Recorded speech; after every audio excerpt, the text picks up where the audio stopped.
And that's the only casualty I know, war-wise, that we had, other than a few injuries and things like that, called Malaya and that during the war. And then we were in Singapore, in the township itself. All the place was burning, and not much cover at all. And we were just walking around, eventually being joined up with the 2nd 30th Battalion, I think. And we were going to go up the front and make the last stand with the battalion, which had been pretty well depleted. And how the peace came, and we never got to the front. Then we came back to Tanbaya barracks, and the rule was that you had to store all your rifles in a heap, and for the Japs to sort of pick them up later on. But when we got our trucks back there, we had a few trucks still in the unit. We put, undone the spark plug, put nuts and bolts in them and stones, put the spark plug, set the engines going in so to break the, mess the engines up. So we done it with all the trucks. All the bolts of the rifles were thrown away. And then after a couple of days at Tanbaya barracks, we were marched to Changi barracks. And Changi barracks was 15, 16, all depends, something like that, you get different mileages. But this is the first time I'd seen a dead body on the road. But when the raid was on at Johor Bahru, I saw the first injuries to kiddies with legs off, a woman with their stomachs out, and all that business. I tell you what, pretty traumatic for me. I was only 19 years at the time. And now we get back to Changi barracks after walking 18 miles. But during the trip, I saw blown up bullocks had been killed. I saw soldiers on the side of the road blown up that hadn't been removed. And that was during the daytime. In the evening I saw the glowworm tree, or the glowworm, I think they call it. The tree was just like a big star in the distance as we walked towards it. Because when you went past, but lovely sight, I'll never forget it. And we went to Changi barracks, and of course everybody was just walked in there and not very well where to go and what to do. And of course the English went in first. I believe they went to Roberts barracks, and then the infantry were taken into the Changi barracks, and the ASC and smaller units were put in officers' huts and officers' houses, sergeants' houses or whatever they had. But they were beautiful houses, about 10 rooms in them, and or 8 rooms. So anyhow, we had one house to 210 people, round figures, and we stayed there for a fortnight, I suppose, in the one house. Then when they moved us to another house, very similar build, same thing. So we moved down there, and then we're there for a short time. Then they moved us to another hut, which was along, I suppose, it'd be well, a big 50 or 60 metres long, and 2 stories high. It's a big barracks for corporals or something like that. And anyhow, the roof was damaged on this. Before we could all move in it, we had to repair the roof. So I'd made myself a pair of clogs out of a rubber tyre with a bit of tubing for the strap across the foot. I was told to go on this convoy, or not convoy, outside the camp with all these guys to go out and get timber off good places and bring it back and repair this roof. So I'd done 2 trips, and my feet were getting very sore with this blister that I got from this rubber tubing. So I decided to renege. So I didn't do the 3rd trip.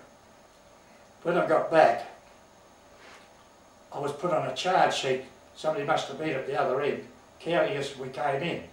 And I got back, and they said, "You didn't do the 3rd trip." I said, "No." I said, "I'm sore feet." There's 2 or 3 of us had the trip there, and now there's Pat Welski, myself and Pat Murray, 3 that I can remember, and we got put on a charge sheet, and I was coming up to my mother's birthday, and 16th of April. And when I went before the Major, I got 14 days in a jail, if you understand what I mean. They had built this little compound in there. And Pat Wilson got the same. I think the third fellow, Mick Connors might have been there too. And Pat Murray, he got off. That's a funny story. I'll tell it now what about it.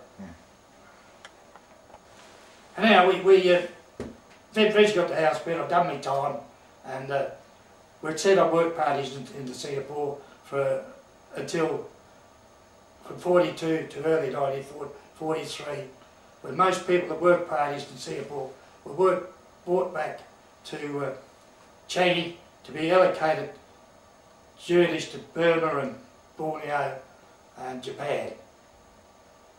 Well, Don Force went to Burma in March 1943. I went on F Force in April 1943. 5-day train journey in a pretty rough sort of carriage. I can tell incidents about it. Then we got to Bampong. There was nothing but slush there, and the Japs done a search of us, and I had a wallet full of photos, and I put it on the ground check. And the Jap spoke to me. My next door friend, he had his photos in his wallet, the Jap turned them up into confetti. But anyhow, we got over that. And then we were told to go north next day to a 16-day march on bitumen, set off about 4 o'clock in the afternoon, and got this little city or camp on the side of the river, about 16 miles away, where they could buy food there, those that had food. And but I was that sick I couldn't buy any food, so I didn't want food. But in the meantime, I did scrounge a few things, and of course I dropped them on the side of the road, the big war mules for take home to my mother and that. Anyhow, they were left. Anyhow, the native said, we will carry your gear up the track. So everybody saw these 3 or 4 carts there. They throw all the gear on that they didn't want to carry, which included a lot of medical stuff. And they said $10 whatever the cost was. We marched about 3 miles. They went right, we went straight on. We never saw the stuff after that. So that was where it got lost. Now that was before you got to Kanchanaburi or Canberra, was it? That was, yeah, that's before we got to Canberra, yeah. Yeah. That's as we left, Bampong. Yes. When we left Bampong. Thank you. Yeah. So we marched up to that first station. Next morning they marched again, next night again, they marched at night. Now I think we came to another camp on bitumen. But after that it was all dirt marching till we got to Canberra. And I didn't see any of my mates, but some of them did because our Don Force fellas were there. And we were on one side of the railway line and they were on the other. And that ended up being a big transfer station, railway yards. And our way we go again, but once you left Canberra, all you walked on was firstly a goat track, just a single track. And there was nothing to help you at all. Anyhow, we got up there and marched each night. Can I just hold you there? And after you marched out of Canberra, do you remember where you stopped the first night? Was there? If I mentioned a temple, does that ring a bell? No. On the second night, you remember crossing a river? No, I didn't cross the river. I don't remember crossing the river. No, on a bamboo bridge? Not to or barges? No. Anyhow, I'm sorry, it's French. That's all right, no, that's all right. To go on again? Please. Anyhow, we got onto this dirt track, and it rained a fair bit then. Of course, you get on this, you got, well, some had shoes,